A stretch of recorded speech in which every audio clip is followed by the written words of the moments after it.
never known anyone who's taken their own life, you're in the lucky minority. In the United States, the number of suicides each year has now surpassed the number of deaths from motor vehicle accidents.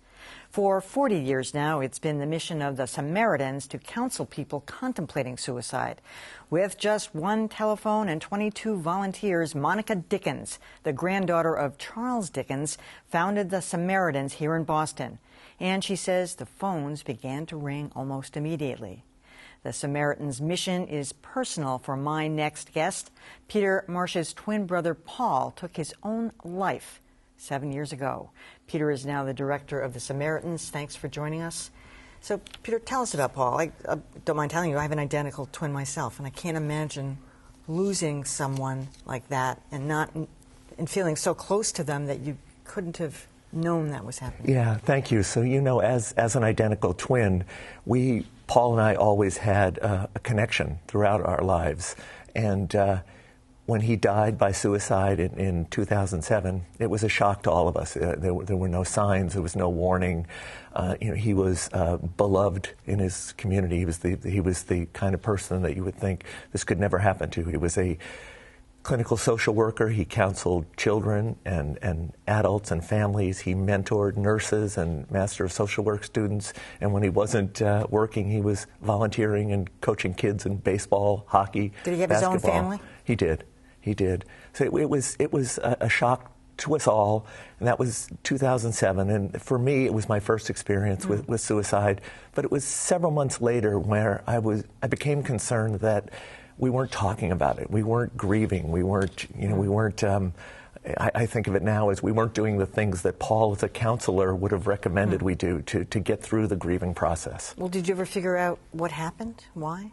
No, it remains a mystery, and it's not something we talk about. So there's a lot of ambiguity surrounding his death. As there always are. I mean, every time people like to point to things, it could have been the indicators, but really, in the end, you don't know. That's right. That's right. And when I attended my first Samaritans meeting, it was just an introduction to the organization in 2008. I told my story, and I told the people assembled about my anger, my confusion, and the fact that I was frustrated that our family wouldn't talk about Paul's death being a suicide. And there was a man there, and he said that his son, his high school-age son, had hanged himself in his own bedroom, and the man's wife, the boy's mother, still wanted to believe that it was a tragic accident.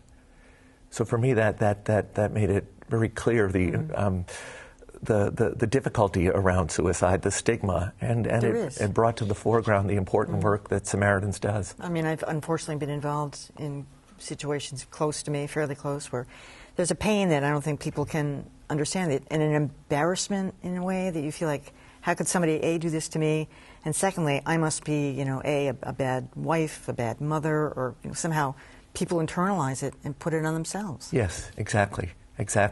And until you get through the grieving process, it's always that proverbial elephant in the room, the thing that people don't talk about at events that should be celebrated.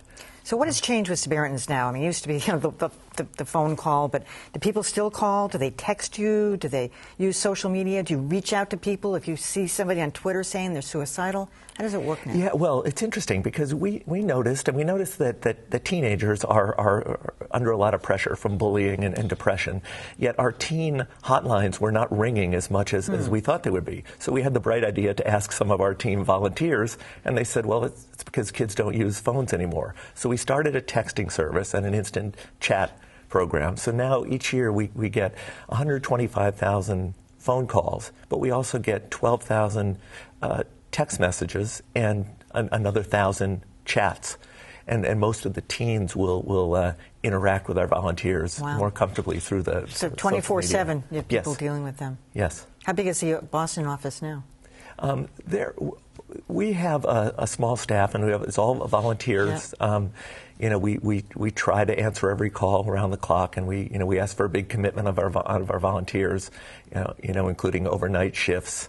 And we figured we're doing a lot of calculations now that it's our 40th anniversary, and we think that we've trained over 4,500 volunteers in the 40-year history. Would you ever take of Samaritans. immediate intervention, like call the police, or if somebody's right on the verge? We do it cautiously and prudently, and only with the intervention of a senior volunteer or staff member. We try to protect the privacy of the callers at all costs, but if we feel that the caller is at imminent risk, then we will take action. All right. Well, congratulations on your 40th. Thank you very much. Peter Marsh, thanks for being with us. Thanks for having me.